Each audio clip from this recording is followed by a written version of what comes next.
हरी हरी माऊली. चला तर आज जाणून घेऊया हरिपाठाच्या पहिल्या अभंगाचा अर्थ. देवाचे द्वारी उभा क्षणभरी, तेने मुक्तिचारी साधी येल्या. हरिमुखे म्हणा पुण्याची गणना कोण करी.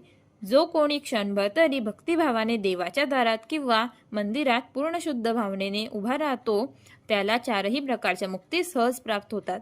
तर मित्रांनो, संत ज्ञानेश्वर या अभंगातून आपल्याला सांगण्याचा प्रयत्न करतायत की देवाच्या द्वारात शुद्ध भावनेने सगळ्या विचारांचा त्याग करून फक्त एकच भावना मनात ठेवून क्षणभर हरीची उपासना केली तर आपल्याला चारही मुक्ती सहज प्राप्त होतात. तर मित्रांनो, चार मुक्ती म्हणजे काय? सालोक्यता, सामिप्यता, सायुज्यता आणि सारूप्यता. पण या चारही मुक्तीचे नाव तर आपल्याला समजले, पण यांचा अर्थ काय होतो?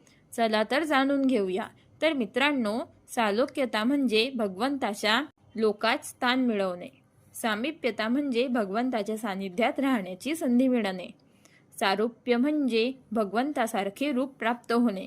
आणि शेवटची मुक्ती म्हणजे सायुज्यता, भगवंताशी एकरूप होणे. तर मित्रांनो, कोणी भक्त शुद्ध मनाने प्रामाणिकतेने त्याच्या भक्तीच्या ताकदीने ईश्वराचे स्मरण करतो, त्याला मोक्ष प्राप्त होतो. हरिमुखे म्हणा पुण्याची गणना कोण करी. तर मित्रांनो, या ओळीचा असा अर्थ होतो की हरीचे नामस्मरण सतत करा. हरिमुखे म्हणा म्हणजे परमेश्वराचे, श्री विष्णूचे किंवा श्रीकृष्णाचे नामस्मरण करा. आणि आपल्या या नामस्मरणाने आपल्याला मिळणारे पुण्य याची मोजना किंवा गणना कोणीही करू शकत नाही.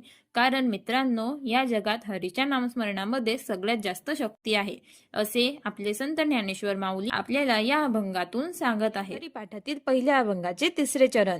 असोनी संसारी जिवे वेगू करी, वेदशास्त्र उभारी बाह्य सदा.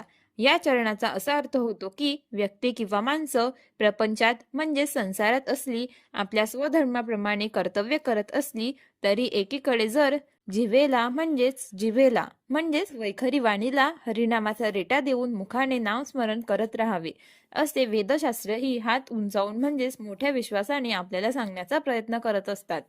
माऊली आपल्याला सांगत आहे की आपण आपल्या संसारात किंवा आपल्या दैनंदिन जीवनात कितीही अडकलो असलो तरी हरीचे नाव आपल्या जिभेवर सतत असू द्या. हरिनामाचा उच्चार मनात सतत करत राहा. तर मित्रांनो, चला तर वळूया पहिल्या अभंगातील चौथ्या चरणाकडे. ज्ञानदेव म्हणे व्यासाची या खुणा, द्वारकेचा रणा पांडवा घरी.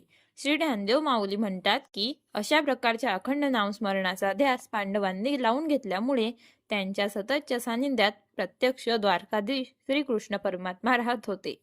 माऊली या अभंगाद्वारे आपल्याला पांडवांचं उदाहरण म्हणजेच पांडवांचं एक्झाम्पल देत आहेत की पांडवांनी सतत हरिनामाचा उच्चार केल्याने द्वारकेचा राजा म्हणजेच श्रीकृष्ण पांडवांसोबत ठामपणे उभे राहिले. आणि हे श्रीमद व्यासांच्या महाभारताच्या कथेत सुद्धा दिसून येते.